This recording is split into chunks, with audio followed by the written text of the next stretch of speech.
How long is carrot cake good for in fridge and in room temperature?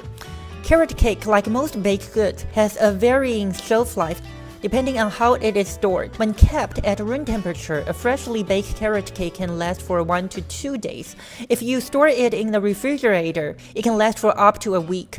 It's important to store the cake in an airtight container to maintain its freshness and prevent it from drying out. If the carrot cake is frosted, especially with a cream cheese frosting, refrigeration is recommended due to the perishable nature of the frosting ingredients. Freezing can extend the life of carrot cake up to a few months.